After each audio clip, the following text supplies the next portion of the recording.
माता महाराज्ञा का ये मंदिर है और इस मंदिर में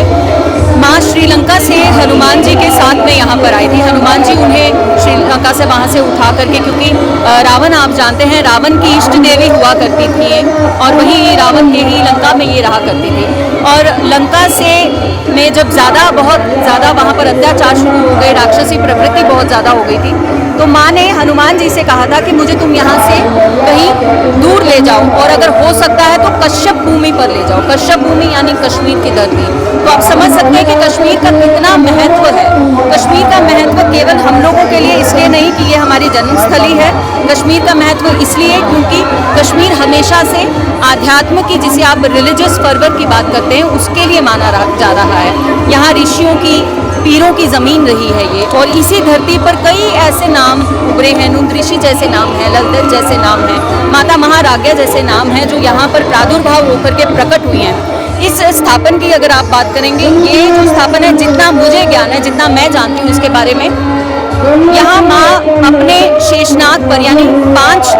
सर वाले जो नाग होते हैं, असल में वो 5 नाग हैं जो माँ के साथ श्रीलंका से यहाँ पर आए। उन्हीं का एक आसन बना है, जैसा भी जानते हैं आप लोग, जैसे सांप बैठते हैं, जैसे नाग कुंडली जमा कर बैठते हैं, तो उन्होंने आसन बनाया है और उसी आसन पर हनुमान जी ने आकर के माता को वहाँ पर विराजमान किया था। तो माता महाराज्ञा का प्रादुर्भाव जो है वो यहाँ पर शेषनाग के आसन पर विराजमान है। और ये जो आप कुंड देखते हैं, ये कुंड शारदा के ओम का एक प्रतीक है। शारदा का जो ओम है, अगर आप ये कहें कि शारदा का ओम इसी कुंड से लिया गया है तो वो गलत नहीं होगा। आप इसकी शेप अगर देखेंगे और अगर आर्कियोलॉजिकल आर्काइव्स में जाएंगे तो जो शारदा लिपि में ओम की शेप है वही शेप इस कुंड की है। हाँ, कुंड की शेप पहले से थोड़ी सी बदली है, क्योंकि पहले जो ओरिजिनल कुंड था वो प्रॉपर एक ओम की शेप का कुंड था, जो शारदा का ओम है। जैसे जैसे उसका थोड़ा सा हम लोगों ने कंस्ट्रक्शन आगे पीछे करना शुरू किया, उसको एक फॉर्मेशन देनी शुरू की, तो वो फॉर्म थोड़ी सी डेकोरेट नहीं हुई है, बट वो फॉर्म थोड़ी सी डिफरेंट हुई है। लेकिन ये माना जाता है क्योंकि शेषनाग के आसन पे वे विराजमान हैं, तो कॉस्मिक पावर्स जितनी भी हैं वो सारी इकट्ठी होकर के माँ के स्वरूप में यहाँ से आकर के कश्मीर, और कश्मीर के जरिए पूरे भारत में जाती हैं। देखिए, माँ को वैसे ही खीर पसंद है। माँ खीर जो है ये महादेव और माँ शक्ति का, जिसे आप कहें फेवरेट भोजन माना जाता है, और स्टेपल फूड हुआ करता था महादेव का खीर। क्योंकि माता पार्वती ने, आप शायद ना जानते हो, लेकिन जब महादेव और माता पार्वती का विवाह हुआ था, सती का नहीं, माता पार्वती और महादेव का जब विवाह हुआ था, तो उस समय महादेव से ये कहा गया था कि आपका ससुराल नहीं है, या आपका अपना घर है, जितना जी चाहें उतना खाएं। तो वो ऐसा खाने बैठे कि वहाँ जितना भोजन था, जितना अन्न का भंडार था, वो सारा खत्म हो गया। जितना बारातियों के लिए खाना बनाया गया था वो सारा महादेव ने खा लिया था। तो महादेव चाहते थे कि वो माँ पार्वती का जो स्वरूप है ब्राइड के अवतार में, जो ब्राइडल स्वरूप है उनका, वो उसको देख सकें और वो उसी से शक्ति उनकी महसूस करके अपने अंदर ले सकें। तो वो जब उन्होंने उनके साथ बैठ कर के बात की, तो माता पार्वती ने कहा कि अब क्या, कितना खाएंगे? तो उन्होंने कहा कि आप मिष्ठान खिलाएंगे तो होगा। तो उन्होंने चावलों में दूध और मिठाई को, उसका मिश्रण बनाकर वो खीर माता ने महादेव को खिलाई थी। और इसीलिए माना जाता है, क्योंकि ये जो मंदिर है, ये एक ही ऐसा मंदिर है जहाँ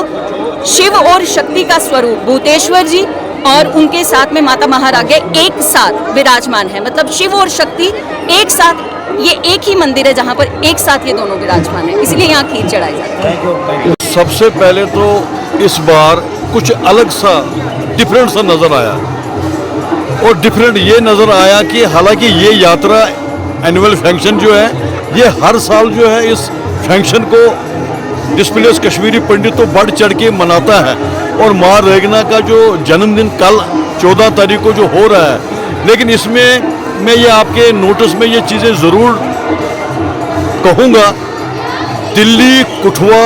उधमपुर और जम्मू से 119 बसों में जिस तरीके से यात्राएं इस बार आई, और ये एक रिकॉर्ड तोड़ यात्रा इस बार माता खीर भवानी के प्रांगण में, जो इस वक्त हम यहाँ सारे श्रद्धालु खड़े हैं, तो मैं आपको ये ज़रूर कहूँगा कि डी काम ने जब फ्लैग अप या रिलीफ कमिश्नर साहब ने जो TRT नगरोटा से जब किया, इन बसों को रवाना किया, तो वहाँ भी एक बड़ा भव्य प्रोग्राम था, और जो कि आम यात्रीज के लिए पानी या उस तरीके का सुबह का जो नाश्ता था वो बहुत ही देखने को मिला। उसके बाद जब DC रामबन के जो मॉनिटर कर रहे थे ये, और एस्कॉर्ट के जरिए जिस तरीके से पूरी सिक्योरिटी के लोग जो हमारे साथ DC रामबन का जिन्होंने हमें रिसीव किया, वेलकम किया, और वहाँ जो लंच का उन्होंने जो आयोजन किया था वो भी देखने को था और अलग था, हटके था, और नेशनल हाईवे पे ही था।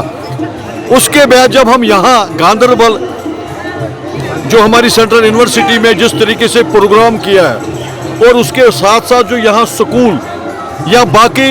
यहाँ के लोकल गांधरबल के लोगों ने जिस तरीके से अपने घर बार अपना परिवार